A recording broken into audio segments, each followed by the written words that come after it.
Listo. Dios les bendiga a todos, hermanos. Buenas noches. Es un placer ver este grupo de cristianos, esta familia espiritual aquí con nosotros. Y realmente vamos a continuar aprendiendo, exaltando a Dios y aprendiendo de este libro tan hermoso que es el libro de los Salmos. En esta noche vamos a estar hablando de un salmo que se relaciona con la misericordia de Dios. Es un salmo del cual hemos cantado muchas veces.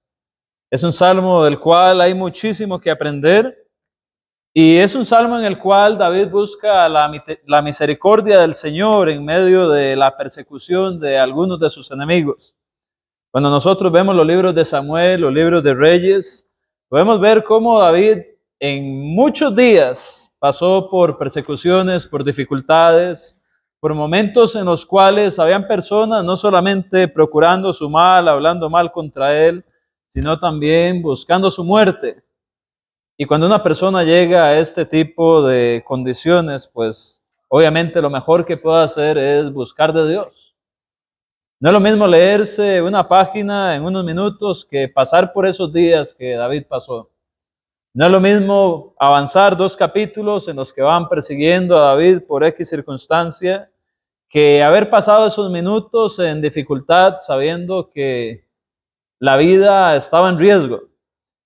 Así que si recordamos, el libro de los Salmos no solamente era un libro en el cual habían cantos, sino que era también un libro en el cual habían poemas, y también en algunos de estos escritos del libro de los Salmos, de esta poesía hebraica, podemos encontrar también que habían oraciones en las cuales el escritor, en este caso David, se dirigía a Dios en busca de ayuda.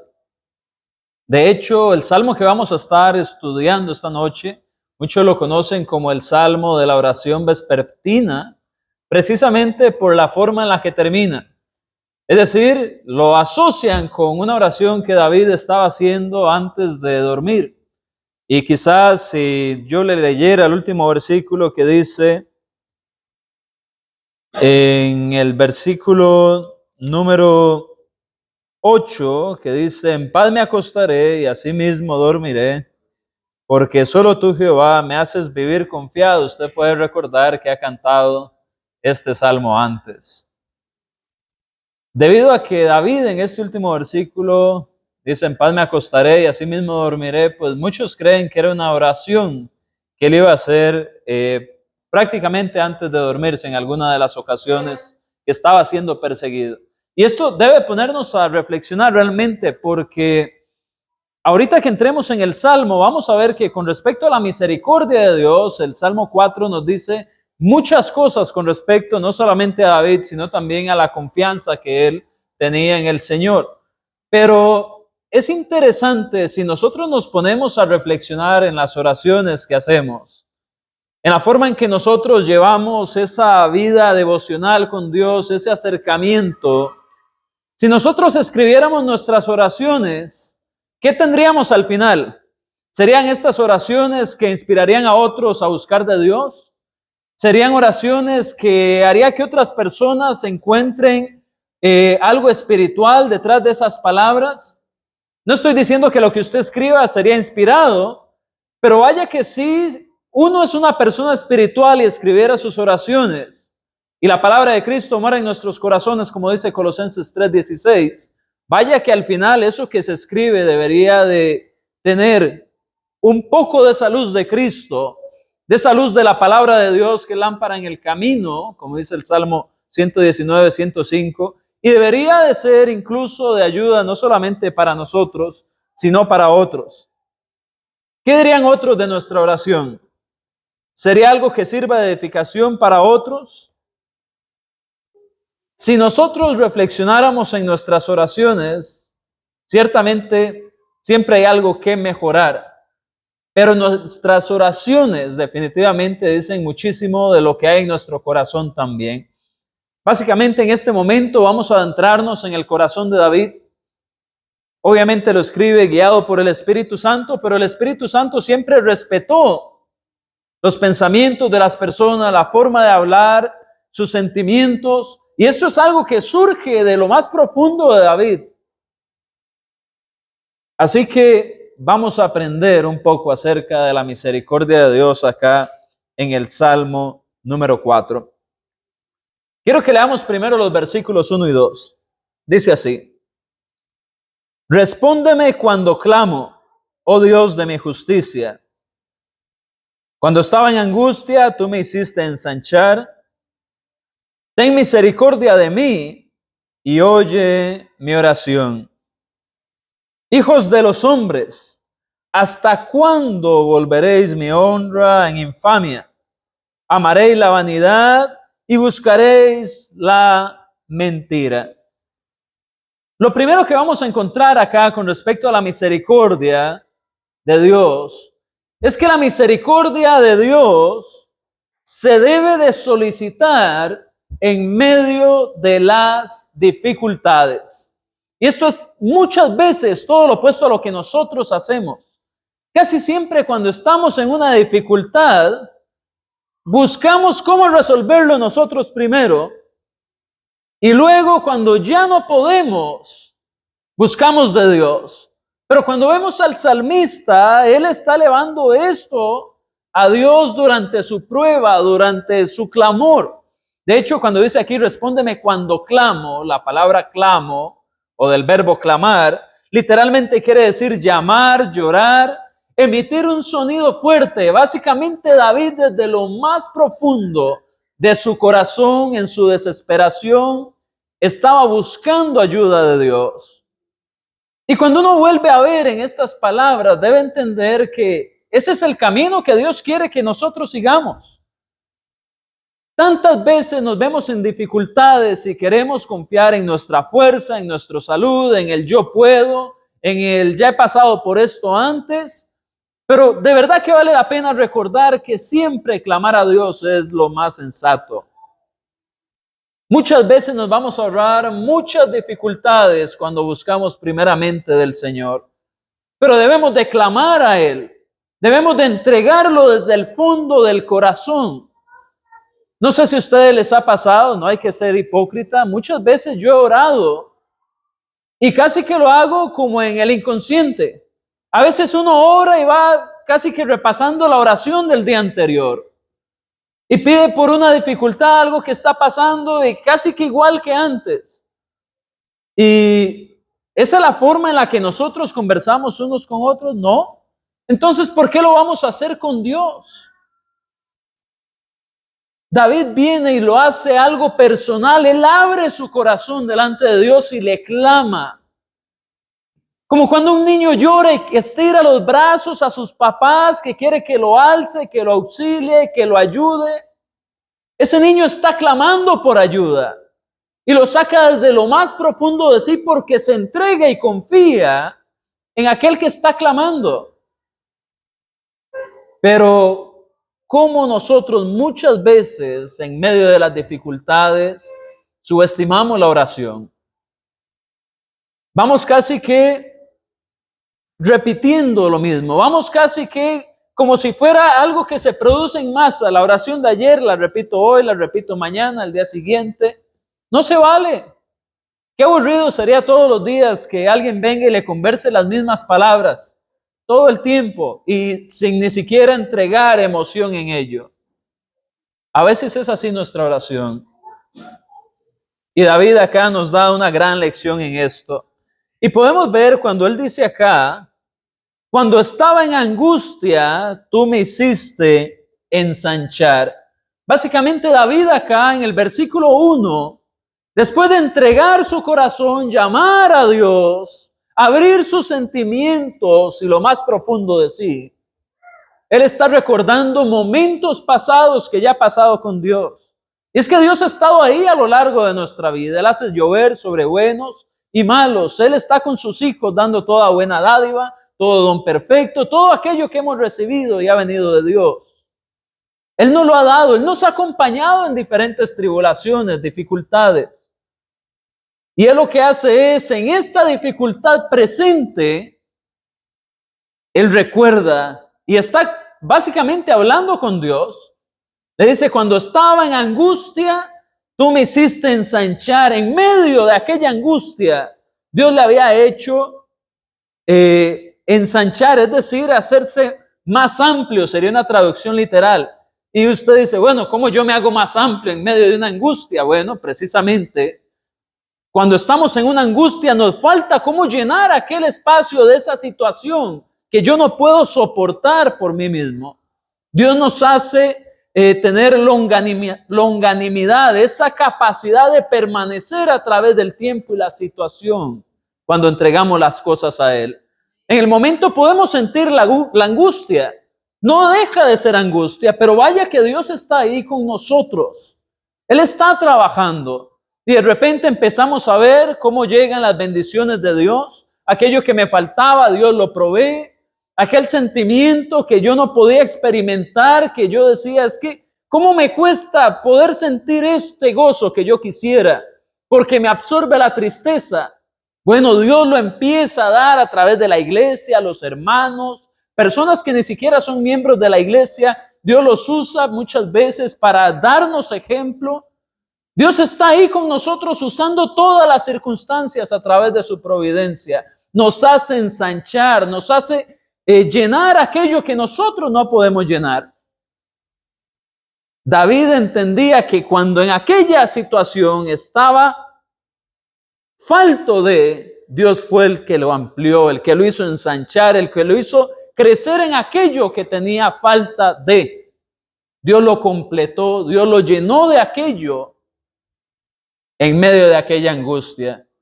Y qué difícil es la angustia de verdad. La angustia es algo que cuesta dominar, porque precisamente es una circunstancia difícil. Y pues como cristianos es difícil también pensar en aquel texto de 1 Tesalonicenses 5, 16, creo 17. Estad siempre gozosos. ¿Cómo puedo estar yo siempre gozoso? Bueno, podemos recordar también cómo Jesús buscó el gozo cuando Él estaba en la cruz. Y vamos a Hebreos, creo que es capítulo 12. Vamos a Hebreos, capítulo 12, versículos del 12 en adelante. Vea qué interesante lo que dice.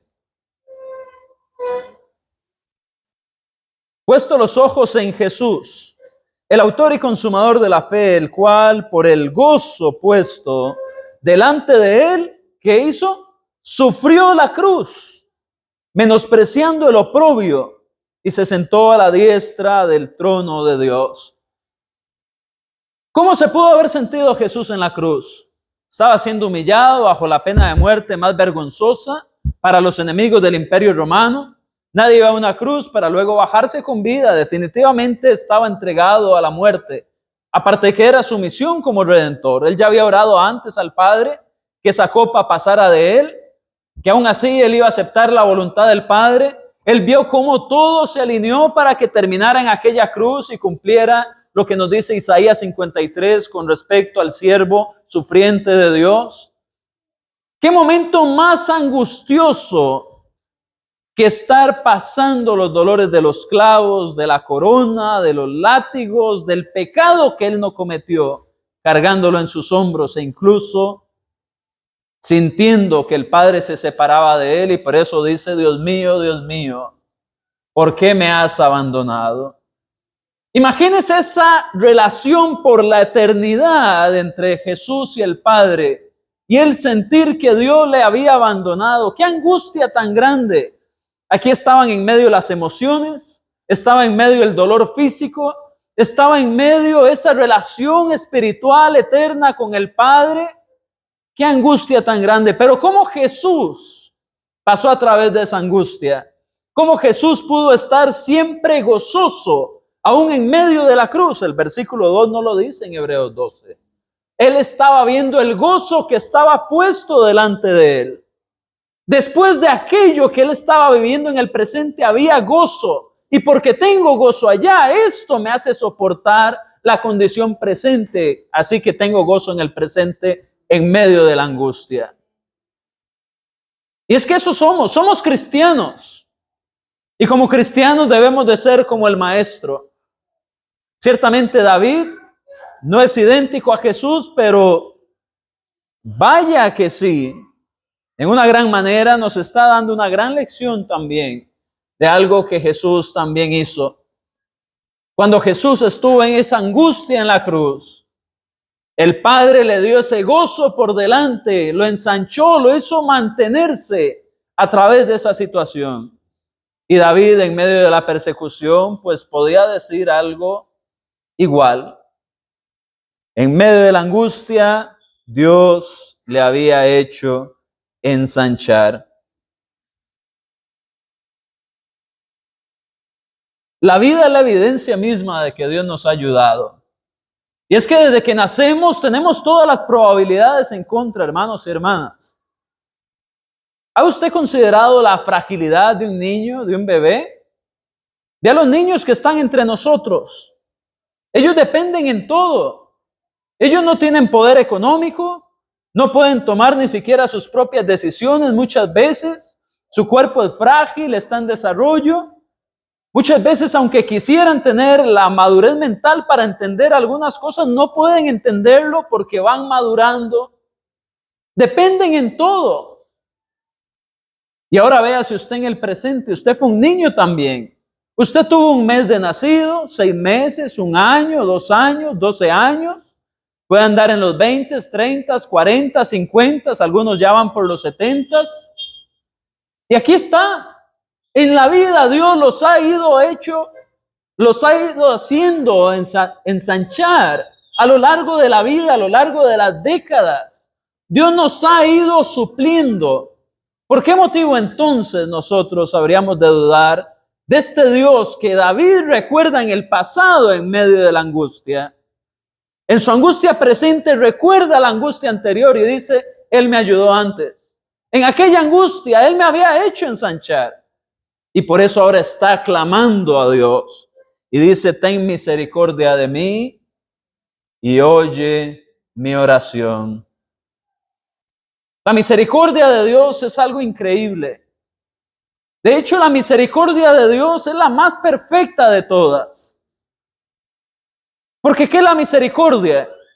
La misericordia es ponerse o volver a ver a aquel que está desprotegido, aquel que está vulnerable, aquel que está en una situación difícil y ponerse en el lugar de esa persona y decidir ayudarle. Eso es la misericordia. Ver el sufrimiento ajeno, ver cómo esa persona está viviendo y querer estar ahí para ayudar a esa persona. Eso es perfectamente lo que hizo Dios. Cuando nosotros vemos, creo que es allá en Filipenses capítulo 2, que se nos dice que hay en nosotros el mismo sentir que hubo en Jesús, el cual siendo igual a Dios, no escatimó el ser igual a Dios como cosa que aferrarse, sino que tomó forma de siervo y se hizo obediente. Él pasó por la cruz.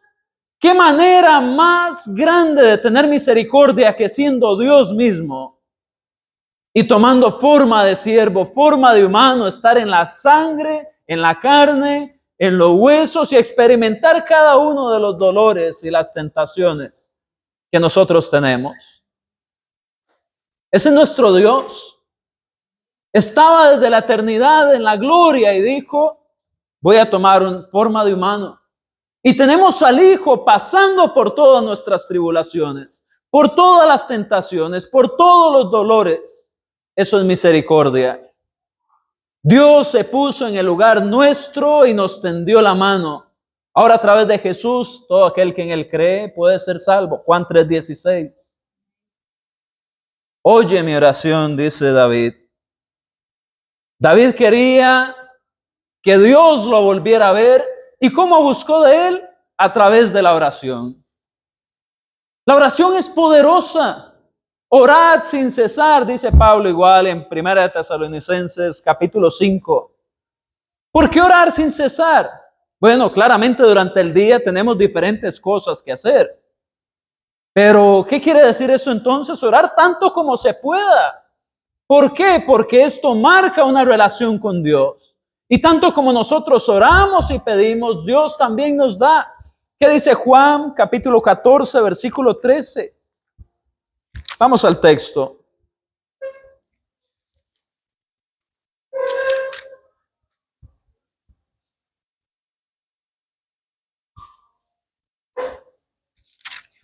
¿Alguien lo tiene? Adelante. Juan 14:13. Todo lo que pidiereis al Padre en mi nombre, lo haré para que el Padre sea glorificado en mí. ¿Qué es lo que nos pide Jesús que hagamos? Que oremos. ¿Por qué? Porque Él iba a hacer cosas cuando nosotros oramos. Cuando nosotros oramos y pedimos al Padre, Dios está actuando. Y por eso David le dice a Dios, oye mi oración. Porque cuando nosotros oramos, cosas pasan. No crea que es una lista que vamos haciendo durante el día.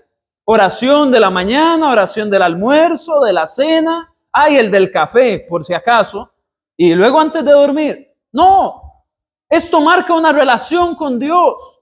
Pedimos al Padre a través del Hijo y Dios actúa y Él responde nuestras oraciones. Cuando nosotros oramos, cosas suceden a nuestro alrededor. A veces no sabemos cómo Dios las va a hacer. A veces la respuesta es sí, a veces es no, a veces es después, pero Dios siempre responde cuando oramos. Y toda la deidad se involucra en esto. ¿A quién oramos? Al Padre. ¿A través de quién? Del Hijo. ¿Y qué nos dice Romanos capítulo 8? Si no es que el Espíritu Santo intercede por nosotros con gemidos indecibles cuando no sabemos qué es lo que debemos de pedir o cómo pedir. A veces no sabemos qué es lo que más nos conviene en una ocasión. A veces no oramos exactamente como debiéramos, quizás porque ni sabemos qué hacer, no sabemos qué es mejor. Pero Dios actúa, el Padre, el Hijo y el Espíritu Santo. Están los tres en esa oración tomando un papel. Nuestra relación entonces con cada uno de ellos también depende de la oración. Muchas veces llegamos a pensar que para cumplir con Dios debo de llegar el domingo a adorar. Y esa es una de las cosas que hay que hacer, pero es que nuestra relación con Dios debe ser constante, constante, constante. ¿Y cómo hacemos esto? Orando sin cesar, es decir, orando tanto como podamos. Nuestra relación con Dios depende de la oración. Y David dice, ten misericordia de mí, oye mi oración, porque él sabe que cuando Dios oye la oración, Él actúa. Si no, no estuviera orando. Si Él hubiera orado antes y nada hubiera pasado, hay un punto en el que alguien dice, ya, ¿para qué pierdo mi tiempo? Pero David sabía que sus oraciones eran contestadas. Y usted y yo también lo sabemos, seamos honestos. ¿Cuántas veces hemos pedido a Dios por una oportunidad, por algo? Y a veces no nos sale lo que pedimos, pero luego sale algo mejor. Ahí está la oración contestada. ¿Cuántas veces pedimos, Señor, que no me pase esto? Y sí nos pasa, pero luego decimos, ya entendí por qué me pasó. Dios contesta, Dios actúa. Él tiene misericordia de nosotros. Pero debemos de entender que esa misericordia tiene una gran relación y es estrecha con la oración. Vemos acá que, recuerden, nuestro punto principal es la misericordia de Dios se solicita en medio de las dificultades, versículos 1 y 2. Dijimos que el clamar, dijimos que como en angustias anteriores, a través de la oración. Y en el versículo 2 vemos que incluso esta misericordia no es detenida por la injusticia de los hombres. El versículo 2 dice, hijos de los hombres, ¿hasta cuándo volveréis mi honra en infamia? Amaréis la vanidad y buscaréis la mentira. Selah posiblemente es la nota con la cual se entonaba este salmo. Pero al ver esto, vemos que la injusticia de los hombres no detiene la misericordia de Dios. Porque David está clamando ante la infamia, ante los intereses vanos, ante la mentira que ellos pueden estar buscando en contra de él. Pero él está orando a Dios. Es como si dijera, ¿hasta cuándo van a hacer esto?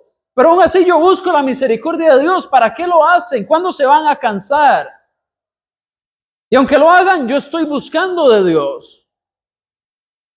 Y es que hay cosas que debemos de entender. Muchas veces el control de nuestras situaciones no está por completo en nuestras manos, aunque quisiéramos. Es que teniendo el control de todo en nuestras manos sería mucho más fácil la vida, sí. Pero no es así, por eso a veces pues viene la angustia. Pero recuerde algo, el control de sus situaciones tampoco está en manos de sus enemigos. Esos que procuran el mal contra usted tampoco tienen el control de todo lo que va a suceder. Dios está ahí y Él sí tiene el control siempre. Dios no pierde el control de la vida. Las mentiras de otros no engañan a Dios. La infamia que puedan decir de nosotros contra otros no van a cambiar la perspectiva que Dios tiene de nosotros y tampoco van a cambiar la realidad de las cosas. Es que pueden decir que yo soy un corrupto por esto, esto y esto, pero si no lo soy, esa es la realidad.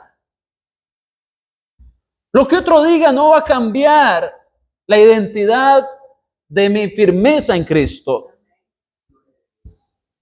Así que entendamos, y como dice acá, ellos lo que buscan son vanidad. Ellos aman la vanidad. Los enemigos nuestros, los enemigos del pueblo de Dios, les dice David, ¿hasta cuándo amaréis la vanidad? En otras palabras, ¿hasta cuándo van a estar amando algo que es vacío, algo que es hueco, algo que nunca los va a llenar? Porque la maldad no llena, crea un vacío en el corazón. Del otro lado está David. Ellos hacen esto, infamian, mienten, buscan lo vano, pero del otro lado está David con esta relación estrecha con Dios. Por eso es que debemos de buscar de Dios en la angustia, en las dificultades. Es tan fácil. A mí me ha pasado. Yo he escuchado gente hablando mal de mí. Yo he escuchado gente hablando cosas que nunca hice o dije. Personas que han tratado de cavar mi hueco para que yo caiga. Pero al final, Dios que sabe todo y Dios que cuando le entregamos las cosas en sus manos, Él ha tenido cuidado también. Él nos hace ensanchar, Él oye la oración, Él no es detenido por la maldad de los otros. Entendamos eso, busquemos de la misericordia de Dios en las dificultades. Ahora bien, debemos de saber también que la misericordia de Dios es selectiva. Esto lo vamos a encontrar en los versículos 3 y 4. La misericordia de Dios es selectiva. ¿En qué sentido? No en que Él haya escogido a algunos para que no reciban la misericordia, pero sí en el sentido de que Él da su misericordia a aquellos que quieren recibirla. Es decir, Dios no ha condenado al mundo porque sí. Dios ha condenado al mundo porque no han cumplido el estándar que ellos deberían de seguir si quieren una verdadera relación con Dios. Vamos a leer los versículos 3 y 4. Dice así: sabed pues que Jehová ha escogido al piadoso para sí. Jehová oirá cuando yo a él clamare. Temblad y no pequéis. Meditad en vuestro corazón estando en vuestra cama y callad, Selah.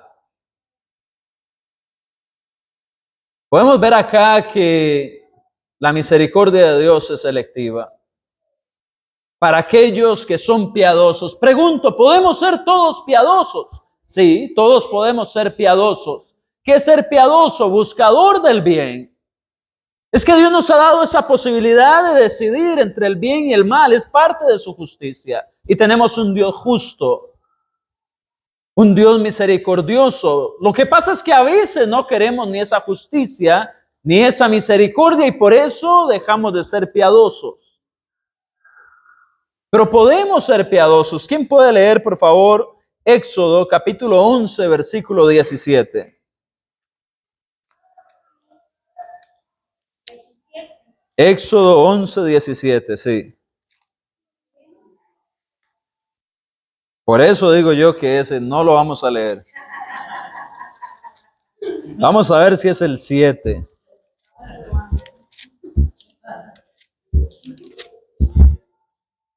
Vamos a ver. Dice, pero contra todos los hijos de Israel, desde el hombre hasta la bestia, ni un perro moverá su lengua, para que sepáis que Jehová hace diferencia entre los egipcios y los israelitas. Aquí en Éxodo 11 estamos viendo aquel momento en el cual se anunció la muerte de los primogénitos. ¿Y quiénes serían aquellos que se iban a salvar? Los que pusieran sangre de cordero en los dinteles de sus puertas. Aquellos que guardaran las instrucciones de Dios sobre la Pascua, el cordero y todo aquello, esos se iban a salvar. No iban a morir sus primogénitos. Y el Señor dice, va a haber diferencia entre los israelitas y entre los egipcios. Cuando vemos el desarrollo de esta historia, el Señor cumple su palabra, como siempre.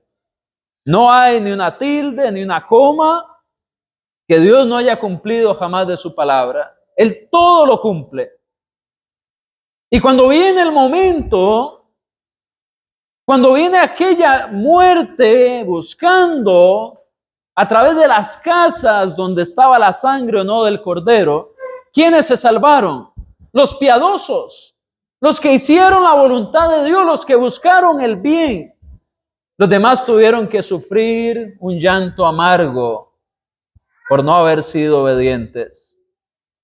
Dios hace diferencia en su misericordia. Como dice el Salmo, hijos de los hombres, ese es el 2, versículo 3. Sabed pues que Jehová ha escogido al piadoso para sí. Debemos de ser piadosos. Debemos de buscar el bien. Debemos de renovar nuestra mente constantemente para seguir cuadrando en esto. Romanos 12, 1 y 2 nos invita a presentar tanto nuestros cuerpos delante de Dios como nuestras mentes. Y de esta manera conocemos la buena voluntad del Señor. Y de esa manera recibimos sus bendiciones. De esa manera estamos en armonía con Él. De esa manera somos piadosos. Pero muchas veces vemos el ser piadoso como un proceso que inició en el bautismo y ahí se quedó. Debe de ser algo constante. Santiago 2:26 nos muestra cómo la fe sin las obras está muerta. Así como el cuerpo sin el espíritu, ¿cómo está? Muerto. Esa es la muerte, una separación, cuerpo y espíritu. Fe sin obras es muerta. Si nosotros creemos que Jesús es el Hijo de Dios, que Él murió, fue sepultado, resucitó, que va a venir, que va a regresar por aquellos que han obedecido el Evangelio, que se arrepintieron, que confesaron al Señor, que fueron bautizados para perdón de pecados y que permanecieron en las enseñanzas de los apóstoles, guardándolas y haciéndolas como en Mateo 28:20, enseñándoles que guarden y hagan todas las cosas que yo os he enseñado. He aquí yo estoy todos los días con vosotros hasta el fin del mundo, dice el Señor. ¿Qué tenemos que hacer después de ser discípulos? Guardar todas las cosas, ser piadosos, mantener el estándar de Dios. Si queremos que esta misericordia nos alcance, porque la misericordia de Dios es para los piadosos. Es selectiva con respecto a quienes escucha. Vea que dice, Jehová oirá cuando yo a él clamare. Esto muestra una confianza de David con respecto a su condición espiritual. Porque primero dice que el Señor guarda a los justos, ¿verdad? Para sí. Que el Señor ha escogido al piadoso para sí. Y luego dice, si yo clamo al Señor, Él me va a oír. Él está diciendo en otras palabras, yo soy piadoso, yo soy un escogido de Dios, yo soy de su pueblo. ¿Cuánta confianza podemos nosotros tener cada día para decir, soy piadoso? Si yo le hablo a Dios, Él me escucha. Eso es como si yo ocupara un favor de Jean Paul y que yo diga, si yo llamo a Jean Paul, yo sé que él me contesta y de una vez está solucionando. No hay problema. ¿Ocupo esto? ¿Jean Paul lo tiene? ¿Mi hermano? Sí, ocupo. Ya está aquí. Gracias. A veces no me contesta. Hay que volver a llamar. Pero Dios no es así. Dios siempre escucha al piadoso. Y por eso debemos de poner de nuestra parte por mantenernos de esta forma. Para poder tener la misma confianza que David está mostrando en este Salmo 4. Jehová oirá cuando yo a él clamare. Es que la comunicación con Dios no se interrumpe jamás. A Dios no se le va la señal. Para Dios nunca es demasiado tarde. Cuando llamamos a Dios no nos va a llegar ningún recibo caro. Cuando llamamos a Dios, Él no está ocupado, no está durmiendo, no está con alguien más. Pero bueno, quizás sí está con alguien más, pero me puede atender también. Él está para nosotros siempre. Pero ¿qué pasa? Debemos de ser piadosos para poder tener esta misma confianza, para poder decir, en esta angustia, en esta posición que estoy, si yo le oro a Dios, Él me va a oír. Porque estoy donde tengo que estar. Y eso nos muestra lo peligroso que es de coquetear con el mundo, de coquetear con el pecado. Porque ahí sí no podemos decir, si yo orare a Dios, si yo le pido, Él me va a oír. No puedo. Si yo ando coqueteando y permanezco en pecado, eso es infracción a la ley, según 1 Juan capítulo 3, versículo 4. Y eso me hace más en una relación con Satanás y una relación nula con Dios. Y qué triste llegar en el día de la angustia y sentirme solo y sentirme que no tengo salida y saber que no tengo a nadie cerca y saber que no tengo amigos cerca y que aún aquel que pudiera yo buscar en cualquier momento no lo puedo contactar porque quiero seguir en ese pecado. Eso no es sabio, es que no tiene ni lógica. ¿Para qué llegar a ese punto donde uno dice, es que hasta me da vergüenza hablar con Dios? Quítese esa vergüenza y regrese, arrepiéntase. Eso es lo que nos diría David si estuviéramos hablando con él en medio de esto. En serio, usted lo oye. Yo es que como me volví al pecado, a mí no me oye. De ahí, vuelva a la santidad. Regrese y va a ver que le va a oír. O mejor aún, nunca se aparte de esa piedad. Nunca se aparte de lo recto. Y Él le va a seguir oyendo también. No se juegue el chance, es que eso es de sabios. Ahorita que estamos en un buen momento, mantengámoslo.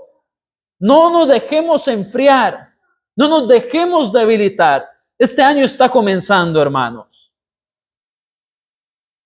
Y hay personas que hace poco decían, si yo oro, Dios me oye. Y hoy, en el mes de enero, Dios no los oye. Porque rompieron ese ciclo de santidad, esa relación continua. Que 1 Juan capítulo 1, versículos creo que es 8, 9, nos dice que la sangre de Cristo nos limpia de forma continua, nos está limpiando. Y ellos se salieron de ese cuerpo, se están perdiendo esto. Así que es selectiva. Podemos ver el versículo siguiente, dice, temblad y no pequéis, meditad en vuestro corazón, estando en vuestra cama, y callad, Selah. Este versículo es muy poderoso. Si usted está tomando notas, a la par de ahí, Anote Efesios 4:6. ¿Por qué? Porque la frase temblad y no pequéis, en la versión griega es equivalente a lo que dice Efesios 4:6, la versión que se conoce como la Septuaginta, la traducción griega al griego del hebreo del Antiguo Testamento. Se traduce de una forma semejante a Efesios 4:6, que dice, airaos, pero no pequéis. Pero Pablo lo lleva un paso más allá. Y dice, y no se ponga el sol sobre vuestro enojo. Y bajo esa regla nosotros tenemos que vivir, por supuesto. La idea es, en medio de la angustia, muchas veces podemos enojarnos, podemos llegar a límites que nos lleguen al desagrado. No tenemos control de eso, pero no podemos pecar. Porque la misericordia de Dios sigue siendo selectiva. Y si pecamos en medio de esa angustia por airarnos más de la cuenta, puede que no seamos oídos o alcanzados por esa misericordia. Temblad y no pequéis. Si vemos el final que dice, meditad en vuestro corazón estando en vuestra cama y callad. La cama es para mucho más que dormir, hermanos y hermanas. La cama no es para dormir solamente. La cama no es solo para que usted llegue y se relaje ahí. Si nosotros usáramos la cama para meditar en las acciones que hicimos durante el día, si nosotros usáramos la cama antes de llegar ya cansados para caer tumbados, como dice, y nosotros meditáramos, como dice acá, en qué podemos hacer mejor al día siguiente, le aseguro que cada día vamos a ser mejores cristianos. Hay que meditar en nuestro día, porque si nada más llegamos y nos dormimos sin ver qué hice bien, qué hice mal, qué puedo mejorar, qué debo dejar de hacer, no hay una retroalimentación. Es que ni siquiera nosotros estamos interesándonos por cómo ser mejores. La cama debe de ser un buen momento para meditar también. Y callar, reflexionar, pensar, ver qué hicimos. ¿Cómo debo de pensar antes de actuar? ¿Y cómo, habiendo pensado, puedo actuar en el día siguiente en medio de esta tribulación? Cada día tiene su propio afán, decía el Señor cuando hablaba ya en el Sermón del Monte. Antes de dormir y entregarle a todo a Dios, meditemos. ¿Cómo podemos ser mejores? ¿Qué podemos hacer? Podemos enojarnos, sí, pero no pequemos. Pensemos en nuestro corazón. Finalmente, vamos a ver que la misericordia del Señor debe aumentar nuestra confianza. Esto lo vemos de los versículos del 5 al 8. Dice así: ofreced sacrificios de justicia y confiad en Jehová. Muchos son los que dicen, ¿quién nos mostrará el bien? Alza sobre nosotros, oh Jehová, la luz de tu rostro. Tú diste alegría a mi corazón, mayor que la de ellos cuando abundaba su grano y su mosto. En paz me acostaré y asimismo dormiré, porque solo tú, Jehová, me haces vivir confiado. La misericordia de Dios debe de aumentar nuestra confianza. Cuando nosotros recibimos esa misericordia, debemos de entregarle a Dios también. Debemos de confiar en entregar a Dios. Vea lo que dice acá: ofreced sacrificios de justicia y confiad en Jehová. No todo es recibir delante de Dios. Hay que dar también. Hay que ofrecer de todo lo que Él nos da. Ya no vamos a llegar a ofrecer, por supuesto, un cabrito. No vamos a ofrecer un cordero. Pero hay que darle al Señor lo mejor de nosotros cada día. Porque Él nos da tantas cosas que acaparar para nosotros solamente sería algo que no nos muestra la confianza en Él. La justicia se ve en guardar los mandamientos de Dios. La justicia se ve en hacer lo que Dios nos pide que hagamos y nosotros cumplirlo. Cuando nosotros entregamos a Dios, estamos mostrando nuestra confianza en medio de su misericordia. Confiamos en que solamente en Él encontramos esa luz, esa salida. Dice ahí, alza sobre nosotros, oh Jehová, la luz de tu rostro. Y eso lo dicen muchos, según el versículo 6. ¿Quién nos mostrará el bien? Claro, en medio de tanta maldad, en medio de tanta tribulación, en medio de tanta injusticia, algunos dicen, ¿quién nos va a mostrar el bien? Es que ya es demasiado el mal. Secuestran personas, matan, hacen esto, hacen lo otro, estafan, ya no hay ni que salir de la casa para que le roben. Lo llaman, usted da una clave y ya se vaciaron sus cuentas. O lo están extorsionando. Ya, ¿dónde vamos a ver el bien? Bueno, el bien se ve a la luz del rostro de Jehová. Y nosotros somos la luz del mundo. ¿Por qué? Porque reflejamos la luz de Cristo. Eso lo enseña Jesús allá en Mateo capítulo 5. Somos la luz del mundo. Y la luz no se esconde debajo del almud. La luz debe proyectarse. Y así es como vemos la misericordia de Dios, recibimos la esperanza que Él nos da. Nosotros debemos de llevársela a otras personas más. Así quizás ellos confíen en el Señor. ¿Por qué? Porque ellos están clamando. ¿Quién nos va a mostrar el bien? Y ellos tienen que saber que es Dios el que lo muestra. Que nosotros lo podemos ver aún cuando todo parece oscuro. Siempre hay algo positivo. Siempre hay algo en que la luz de Jehová nos permite ver más allá. Y esa confianza que el Señor nos da mantiene el corazón alegre. Dice ahí, tú diste alegría a mi corazón, mayor que la de ellos cuando abundaban en grano y mosto. El grano y el mosto, pues es obviamente el resultado de los cultivos.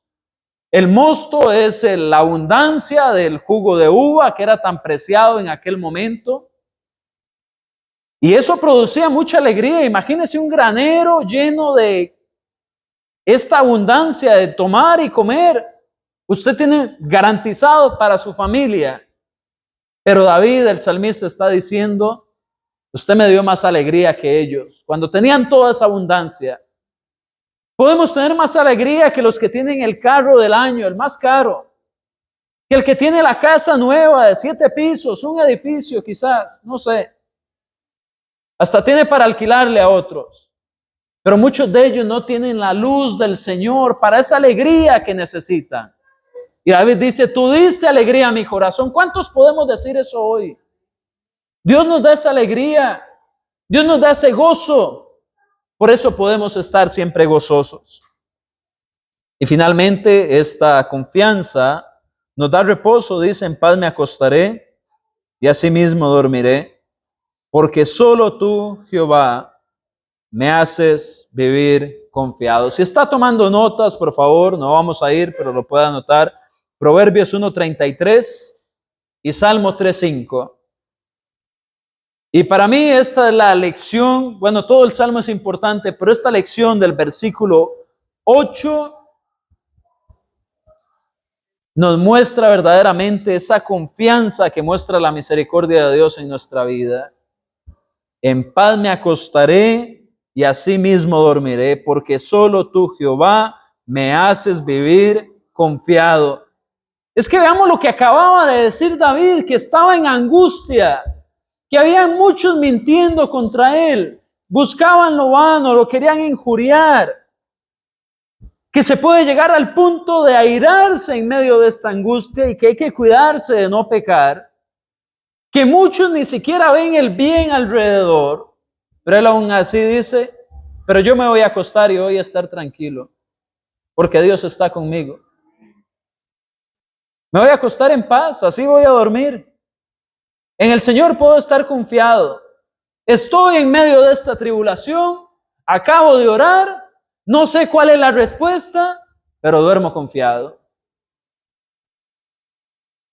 Es que no hay seguro, vean, bueno, no puedo decir marcas de seguros, pero ninguna aseguradora puede asegurar nuestro futuro.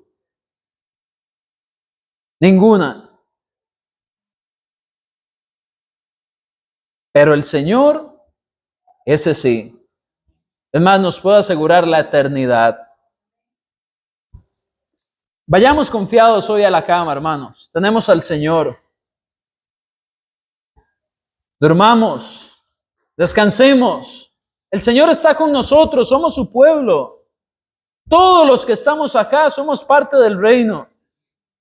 Todos hemos sido bautizados en algún momento, por lo que puedo ver y por lo que aquí se ha mencionado. Tenemos una niña por acá, que ella, el reino es de ella también, según las palabras de Jesús. Vayamos a dormir y descansar y estemos confiados en el Señor. Pero mañana, y este es el reto que tenemos, hacía como David tenía enemigos y nosotros los podemos tener. Hacía como David estaba desesperado y podemos llegar a desesperarnos. Recordemos que hacía como David tenía un Dios en el cual podía confiar. Nosotros podemos confiar mañana. Antes de desesperarnos, recordemos la misericordia de Dios. Y ese es el reto que entrego en nuestras manos. Porque si salimos de acá y si nos dormimos, pero mañana otra vez andamos angustiados sin buscar primero del Señor, pues esta lección la perdimos todos porque el Señor nos habló, pero no prestamos atención. Pero si sí lo hacemos, el Señor va a oír nuestra oración y Él va a responder. Y mañana, si es así su voluntad, nuevamente vamos a poder volver a dormir confiados. Que Dios les bendiga, hermanos. Vamos a terminar acá.